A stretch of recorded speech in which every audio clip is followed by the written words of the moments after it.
Hello, welcome to the latest episode of To the Edge. With me is a special guest, Bryan Casey. Hello. Bryan Casey is the producer of a sister show called Short Film Showcase, and you're also a director. Yes, I am. You've done several films. I've done 10 short films, and we just wrapped up my first feature film. Okay. Yes, we'll be discussing Bryan's film career shortly, but first, let's talk about Short Film Showcase. Sure. What would you like to know? How did that get started? Well, I did an interview on a show called Woman's Outlook. A fellow SAG actor named Deb Hoke invited us on to do an interview about a film we had made. And she and I just started talking, and she had wanted to see a film show, but didn't really have anyone to do it. And then I brought her my idea. I said, I'd like to do a show with interviews, and we'd screen local films. And that was a basic idea. And we just kind of came into the studio, and we had, the graphics that the studio created for themselves. And I brought on Mike Messier, who I'd known from a couple of productions, and I knew he was a well-known actor in the area. So I asked him to be my host, and he was very happy to do it. And that's where it started, and it's just kind of evolved from there. Well, that's pretty good. You've had several illustrious guests on. Oh yeah. We recently had Tommy DeNucci come on. We've had Tom Paolino come on. A lot of really interesting guests. That's mostly when I put on someone, I usually look for just a really good interview, someone who's really passionate about what they do, and especially an actor. There's nothing better than to hear an actor who really knows their craft, they respect their craft, and we'll talk endlessly about it. So. So you'll interview actors, directors, producers? Anybody that we think will bring value to the show, that'll make it interesting, not just for other film people, but also for a general audience who will watch the show. And I think the main reason I wanted to do it was, everybody's familiar with the Hollywood productions that come to the area, but they don't really know, they're not aware that there's a really big independent film scene here in New England. And so we kind of try to show them that there's more going on than just a Woody Allen film. There's more than just Ted 2 coming on, that there are a lot of films going on. A lot of filmmakers who are finding success, getting distribution, doing feature films. And this is our way of showing them, and also maybe encouraging someone out there who may want to do it themselves sometime. And they may not know, well, how do I get into it? Well, we have actors that talk to them about joining SAG, how to go to auditions, where to find auditions. So you may have someone who's still in high school, will watch the show, and maybe they do drama in school and they don't know how to continue it. And hopefully through our show they can get some information that they need. Yeah, I've wanted to be involved with film ever since I was 14. Yeah. And for a long time, I thought the only way I could be involved with film was if I moved to California or New York. I didn't know you could do anything here. Yeah, I think a lot of people assume that. I actually got my start doing makeup. That's what I wanted to do. I went to Joe Blasco Makeup in Orlando, and it was a long time before I really started doing anything. And I got my start on a film project called The Last Sentence. There was a local group that had started, to get together. They would discuss films. But then it turned out that this person knew how to write and this person knew how to act, and it ended up evolving into a community short film project. And the interesting part about that, it was started by a guy named Justin Brierly, who stars in my short film Unrequited, who I had known from my childhood. We were both in the Cub Scouts together. And so it's interesting how he just kind of came into my life again, and because I didn't really know him that well. We were just acquaintances. But then to have him come back into my life, and that's where my career started, was very interesting. And he later did my film. So. How did you become interested with film? I think it was very early on. After my parents split, I would spend the weekends with my dad. We'd watch, I don't know if you remember the Creature double feature that used to be on Channel 56. Oh yeah, I remember that. And they would show all kind of films from Hammer, Universal, and that was kind of our bonding ritual, was watching those old films. And that's what got me interested in doing special effects makeup. And I remember that summer, no, sorry, not the summer. Winter. For Christmas, my dad got me my first 8mm camera, which I still have, and I shot a couple of short films. I call them short films, but they're really just you just shoot until the camera runs out of film. Yeah, You didn't know how to edit.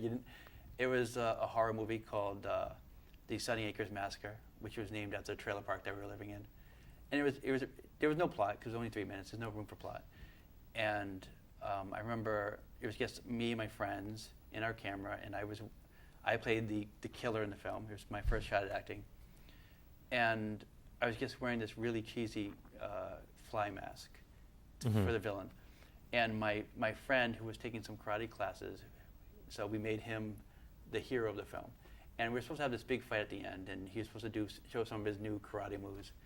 He ended up chopping me in the shoulder. That's how we died. It was supposed to be like to the face, but you don't have enough time for other takes when you're just starting out and you just have no knowledge at all about editing. So Right, exactly. When I started editing, I'd edit from VCR to VCR. right. Nice. It was fun. Mm-hmm. But let's talk about how you got started in film as a makeup artist. Well, like I said, it was for The Last Sentence. I was the only one that there was a makeup artist that showed up, so I became the makeup artist of the production. Mm-hmm. And I didn't really do anything all that interesting. It was mostly just cover makeup, and I had to make someone look a little bit sick. But Justin was working on another film called The Forest of Black Fathom, and he told them about me, and I did special effects. So I ended up going on to that project, and they wanted me to do characters that looked like demons. Mm-hmm. And all they had in mind was just regular actors with some horns glued on. But then I told them, I can do prosthetics, we can make them really look good. And so I ended up doing that film. And then another group, they were location scouting. They saw my work while they kind of stuck up on the set. And so it just kind of goes from there. You get into one set and you get recommended to another. That's why it's important to do a good job on everything you do, and be professional and get on with people. Mm-hmm. Because if people like your work, they like you, they're going to recommend you, and next thing you know, you're going from one project to the next. Yeah, exactly. So with your short films, how did that get started? Well, I continued to do the makeup. Mm-hmm. I did about 40 films all over New England. Wow. And I met a young filmmaker named Jill Poisson. She was making a horror movie just the next town over. And her production went on much longer than it was supposed to. But that turned out to be a good thing because, I ended up getting to know her. And actually, there were a couple of actors that ended up getting married that met on that set. And so from there, we were supposed to have a deal where I did the makeup, she was going to pay me. But then it turned out she couldn't pay me. So I thought, well, I'm kind of interested in doing films as a director. And I had a short script that I had wrote. And I said, well, I'd like to do this. And she said, sure. And so, while I was on another production, I just grabbed up a couple of actors. And she had someone who knew, she knew a friend that had a really great car. It's an old 55 Cadillac. Mm-hmm. And the script was called Along a Dark Road. You can find it on YouTube. It was my first more serious effort at doing a film where it's actually organized. And when I say organized, it was really just kind of thrown together, but much more so than my earlier work. Right. As a kid. So, that's where I got my start directing. Perfect. I've actually seen that film. I saw it at the Brooklyn Coffee Shop. Yeah. Yeah, I give it a thumbs up. Thank you. Two thumbs up. Thank you. Like any artist, you look back and you say, I would have changed this or that. I would have liked to have had superior green screen technology so I could get some of the shots I really wanted. But, for a first time, I'm very proud of it. It was the best film I could make at the time, and it was a lot of fun, and I learned. And, it led to doing the next film and so on. So, Mm-hmm. It didn't have to be perfect. It was just a good experience. Yeah, I mean, when you're producing more films, a good sign that you're progressing is how much does your early work make you cringe? Not that film was cringeworthy. I think it was great, but you can always say, wow, I've improved so much over time. Mm-hmm. Well, I mean, you have to be able to look at your work honestly you know, and I'll look at it and say, well, this is where what I got right, and this is where it could have been improved. And, you know, like you just move to get better with the next one. The writing was better. After a while, I made more complex stories because the early ones were just very simple, maybe 2 or 3 actors, a couple of locations. Mm-hmm. And, you know, I guess recently did my feature film, I had a cast of probably 30 people. Yeah. And about 5 different locations. So, yeah, and it all started from that first experience. Okay, we'll work in reverse order since you just mentioned this time each year. Mm-hmm. What can you tell us about that? This time each year was intended to be a short film, but as these things often do, it evolved. And after a while, it grew so much that I figured I might as well make it a feature film. And this time each year is probably one of my more personal screenplays. It involves 2 estranged brothers who kind of meet every year at the grave of their father, who was, you know, very abusive. He was an alcoholic. He pushed them very hard. They had a mother who had an affair on the father. Mm-hmm. And so they're kind of struggling to find a common bond. They have very different views of the past. One is much more forgiving and understanding of the parents, whereas one is more holding the grudge, who thinks he's moved on, but he really just kind of buries things. And, you know, so they meet at the grave during this film. And it's really just about finding catharsis and learning to make the best of life and to learn from your past. And Mm-hmm. hopefully you can learn to forgive people and try to understand them. And I think that helps you live a better life when you can look back at your life and you can say, well, this person did this wrong, but this is why, and at least try to make something out of it, something positive come from it. And so hopefully that's what people will get of it. Yeah, it was great to see everyone act. I was actually part of the film, and I'm going to be part of the film. I was a production assistant / script supervisor / whatever they needed me to be. Right. Sometimes I operated the camera. And so after this, I'm going to be editing the film, and I can't wait to see the finished result. Yeah, I'm really looking forward to that one. Bernie was great, by the way, as the father. Yeah, Bernie he's a really exceptional actor. I've referred to him as the local Robin Williams, not just because of the recent tragedy, but he's very well known for doing bit parts as a comedic actor. That's what hits his calling card. And I had first worked with him in a dramatic role during an older film of mine called A Search for Home, where he played a middle-aged man who comes out of the closet to his wife, and he meets with 2 other lost souls at a diner, and they kind of, again, it's more about catharsis again. That's a big theme in a lot of my films, and coming to terms with how your life is progressing and all the changes that happen in life. And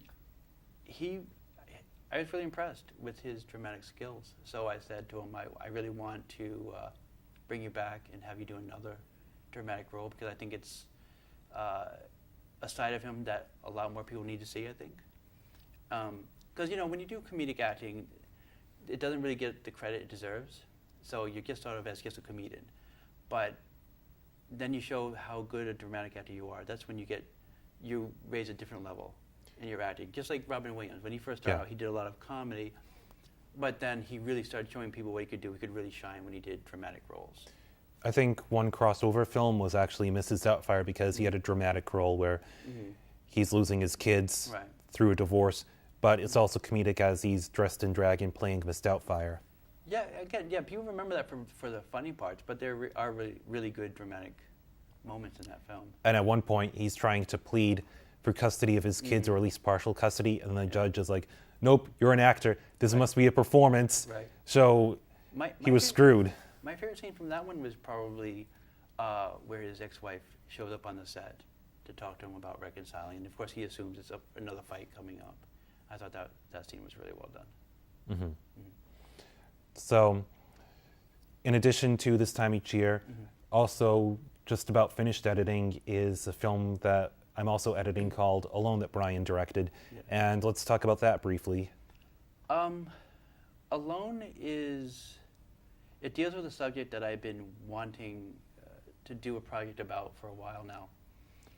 It's a project that, again, it's also personal, and that's homelessness. I myself have experienced this myself firsthand. Not to the point where I was on the street, but I did live in a shelter. I did live out of a car. And a lot of the experiences leading up to her ending up homeless, dealing with unemployment, losing your job, also came from a lot of personal experience. Mm-hmm. And I think it's a very important issue that hasn't really been done. I mean, it's usually done more comedically, very lighthearted, or it's seen as completely hopeless. But if you've ever experienced it, you know that there are ups and downs, just like any other part of life. You have people that come together that normally wouldn't, but you have a common adversity that tends to bond people.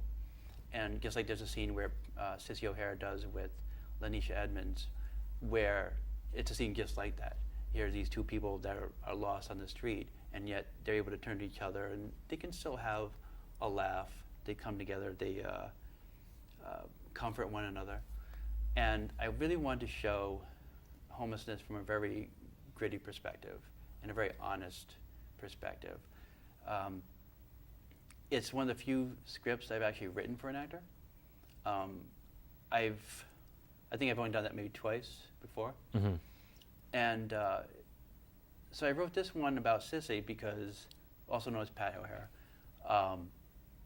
I worked with her on a film called Pay Your Debts, and I gave her a scene where she is more or less improvising, where she's just like a drunken bar hop, and she's flirting with one of the other patrons. And I liked working with her, and and again, she's another one of those actors that I saw potential in. Usually when I look at an actor, I don't just say, well, this is what they've done, this is what they've accomplished. I know a lot of directors will look at that. They'll say, well, they judge a person by what they've done.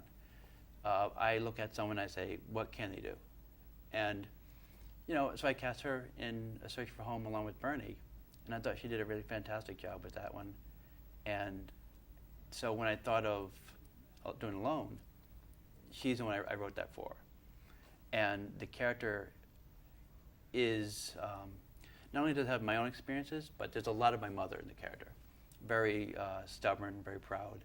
Mm-hmm. And that's why the title of the film, Alone, is not really about her actually being alone. It references her pride in getting off the streets on her own. Is really where the title comes from. Yes, that's what it symbolized to me when I was reading through her narration. I don't want to spoil anything, but it definitely conveys why the film is titled Alone. Yeah. And when she's out on the streets, she is pretty much alone. Mm-hmm. But she also shows some other, despite the fact that she's lost and she's in a rough time in her life, and this is also based on my mother, who, no matter what she's going through, if someone else is in need, she's always the one who's going to do for somebody else. Mm-hmm. You know what I mean? And so I made sure that was part of the character. And there are definitely a couple of scenes in the film where she shows her compassionate side and her selflessness. So I have to say that Sissy O'Hara gave a very powerful performance. yeah, I was very impressed. Mm-hmm. Yeah. And then there's another film that you did immediately before that. Yeah, we're working in reverse chronological order, called He Never Said a Word. Yeah, He Never Said a Word was one of my earlier films. It was really in post-production for a really long time. And it's definitely, you can definitely see a big difference style-wise between He Never Said a Word and Alone, where, when you first start making films, you're all over the place, and I had definitely a quirky sensibility when it came to making films. If anybody out there has seen my film Unrequited or Along a Dark Road. And so this definitely shows that quirkier side. It's a very Twilight Zone inspired film that stars William Bloomfield, who is one of the best actors in the area. He's exceptionally talented. He's a really great guy and very easy to work with. And he's, like Sissy, he's the type who will just really jump into a character, and it's whatever I need to do to make this character come to life and make it work. And you gotta love actors like that who are really gonna give 100% no matter what they're doing. Absolutely. You have to basically become the character. Exactly, exactly. And you can tell when you watch the film, you'll be able to tell he really enjoyed playing the character. Really had a good time, and it was a really nice set. But it's horror, but it's not really horror. It's horror the way Twilight Zone is horror. You know what I mean? There's like a whimsical nature to it. There's a bit of a humor to it. So it's more like a thriller or ironic. Well, like I said, it's like a Twilight Zone episode. It's Okay. They're you know, the creepy elements, but there's also definitely humor to it, even if it's a dark humor at times. But A lot of your films, they stem from personal experience, but aside from personal experience, did you have any influences when you grew up who you wanted to model yourself after? well, my writing, as a writer, probably my biggest influence early on was Rod Serling. I'm a big fan of the Twilight Zone, and I like the sense of whimsy to a lot of those episodes. And again, it has the humor, or it has the drama, it has a little bit of the creepy, and it has a little bit of social commentary.